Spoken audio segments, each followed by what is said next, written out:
Okay, this video is on curve sketching of rational functions. Now the first thing you have to do is draw any x-intercepts and vertical asymptotes and horizontal asymptotes that you have. So this is example 1a and 1b from this section, and we already did this and found out that it has x-intercepts at -1/3 and 1/2, because that's what makes the numerator equal 0. And so what I did is I put dots down here for the x-intercepts at -1/3 and at 1/2. This is before I graphed the thing, but I would put dots there for the x-intercepts, points here for the x-intercepts. And then I also know by setting the denominator equal 0, I would add 5 and divide by 4. So at 5/4 or 1.25, that's where there's a vertical asymptote. So right here at 5/4, there's a vertical asymptote, so I draw that. Okay. Also, in terms of the horizontal asymptote, looking at the powers, the degree of the numerator is 3, the degree of the denominator is 2. So since this numerator is of higher degree than the denominator, it won't level off, and it doesn't have a horizontal. It doesn't have a horizontal asymptote. So don't draw any horizontal dashed lines. That's what you do if you have a horizontal asymptote. So this thing's either going to keep on going up, or maybe keep on going down here. So we don't know, but it's definitely not going to level off. So here's what you do. We have 2 points, and we have a dashed line here for the vertical asymptote. If you check a point to the left of everything, okay, so checking a point over here to the left of -1/3 and seeing what this thing does. Well, if I substitute in a value farther to the left of -1/3, starting with a point to the left of -1/3, substituting in a large negative number in here, this would be negative. A large negative number in here would be negative, but when you square it, it makes a positive. So we have a negative times a positive. And on the bottom, we'd also have a positive, because a negative here squared would give you a positive. So we have a negative times a positive, which is a negative, over a positive, which is still a negative. A negative times a positive is a negative, and a negative divided by a positive is still a negative. So it starts off negative. So it starts off down here. And it doesn't start off leveling off or anything. It starts off like it's going down to infinity. Negative infinity, in fact. Now, the first thing it comes to is this x-intercept right here at -1/3. Let's see where that came from. That -1/3 came from this term right here, which is to an odd power. It's to the first power. Anytime it's to an odd power, it goes through the x-intercept. So this goes through the x-intercept. Now I don't know how high it goes, but it's positive in this area. And then the next thing it goes to is this x-intercept. Well, this x-intercept is 1/2. Where did that come from? That came from this term right here, which is to the second power. Anytime you have an even power, it does not go through the x-intercept. So in other words, it won't go through this x-intercept. It bounces on it, I call it. It hits it and comes back up. Well, now what's the next thing it comes to? This vertical asymptote. So it has to go vertically here. Draw it like a vertical graph that's asymptotic to this. So it gets closer and closer to this vertical asymptote. Now, what is it like on the opposite side of this vertical asymptote? Does it come down like this, or does it start on the other side? Well, the way you know that is looking at the power of what the 5/4 came from. The 5/4 came from here, and this is to an even power. And when it's to an even power, it doesn't go to the other side. Just like here. See, this was to an even power, and it didn't go to the other side. It stayed on this side. So here, this is to an even power, so it doesn't go down here to the other side. It stays on this side. Now it stays on this side, and you just draw it asymptotic. Now after this point, the graph does not have any horizontal asymptote then, so it doesn't level off. It can't go down because there's no more x-intercepts for it to go through, so it has to turn around and go back up. So that's what that graph would look like there. Often what you're asked for is where is the graph positive or where is the graph negative. So the graph is negative out here, and that's the only spot that it's negative. Here is where it's 0 and it's positive in these every place else. Okay, let's look at another one. It's sketch the graph of this thing. Well, on this one, we knew there was x-intercepts at 3/2 right here. There's only one x-intercept. 3/2 is 1.5. There's a vertical asymptote at 5/3, about 1.67. There's also a horizontal asymptote at 0 because the degree of the denominator is greater than the degree of the numerator. So we know it starts off at 0, but we don't know if it starts up or down, if it's negative or positive. So check a point to the left of 1.5.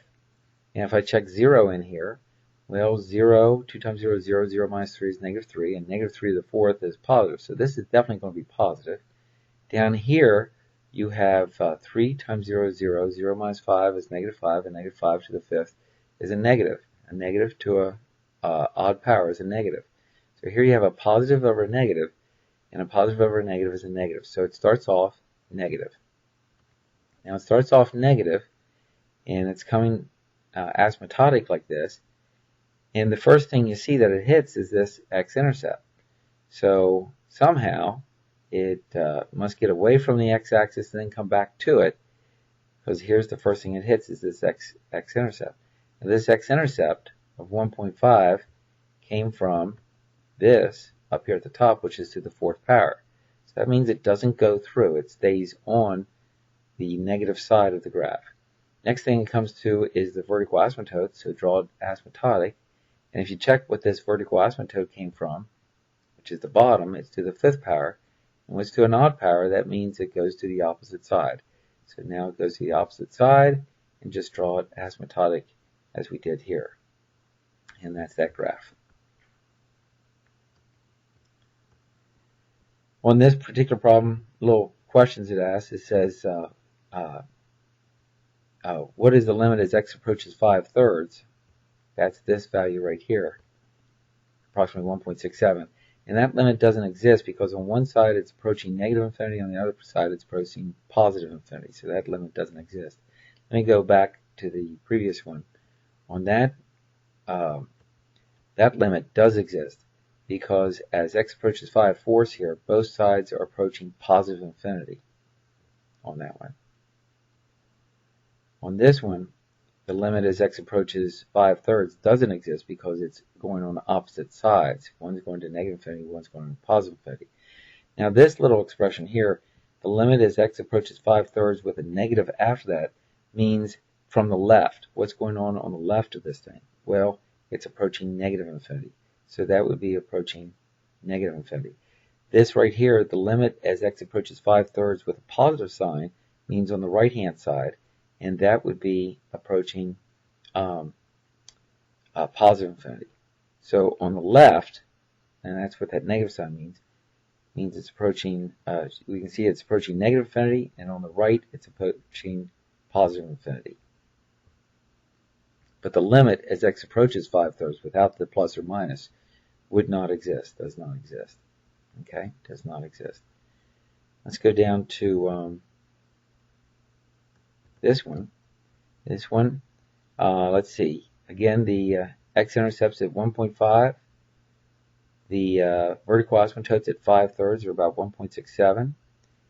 This one has a horizontal asymptote at the leading coefficients, which would have been 16/81. We did this one earlier. That's what it levels off to, about 16/81 right here on both sides.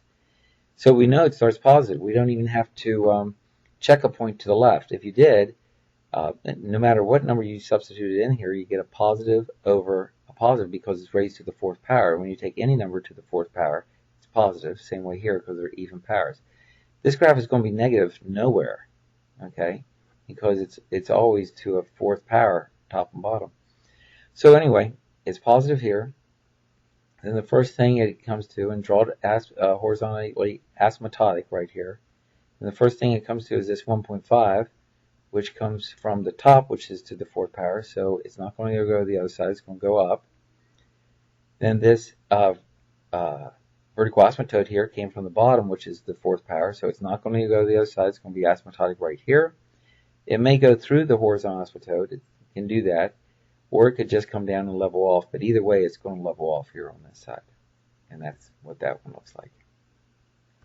The limit as x approaches 5/3 would be that the limit as x approaches 5/3 is positive infinity on this because it's heading up, on both sides of that vertical asymptote. It's heading off to positive infinity on both sides.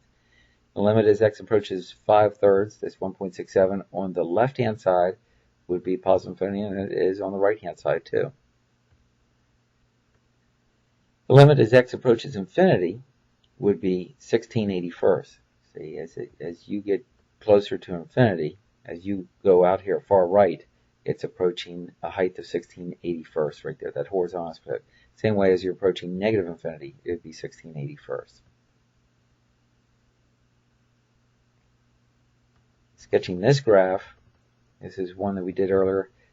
We found that there was terms that canceled out that gave you holes in the graph, and there was this is what it simplifies to. There's an x-intercept at 3, so I put a dot on the graph at 3. There's a vertical asymptote at -4, so put a dashed line right here. Also, it flat lines at 1 because there's a horizontal asymptote at y equals 1.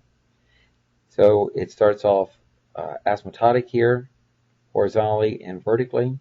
This term here, the x plus 4 is to the first power, so that means the vertical asymptote starts on the opposite side, and it comes up, goes to this x-intercept of 3, and that is also to the first power, because that's the x minus 3, which is to the first power, so it's going to go to the other side, and then go on out asymptotic here at a height of 1. And then the little circles here are the undefined points that we had on the graph, right here, here, and here. These points are at, this one is at 0, -3/4. This one here is at -7, 10/3, and this one's at 4, 1/8 right there. So that's the sketch of that graph. I believe that's all the graph sketching. The limit as x approaches -4 in here would not exist because it's on one side it's heading off to positive infinity, on the other side it's heading off to negative infinity. The limit as x approaches -4 on the left-hand side, and that would be denoted with a negative after the -4, would be positive infinity, and as it approaches -4 on the right-hand side would be negative infinity. And you can see these right here. X approaches -4 on the left-hand side would be positive infinity, and on the right-hand side would be negative infinity. You can see that right there on the graph. And I think that's all the graphs. And you can see, like, if you see something on Excel and it's heading up, like going to infinity on both sides of the vertical asymptote, that limit would exist, and it would be positive infinity.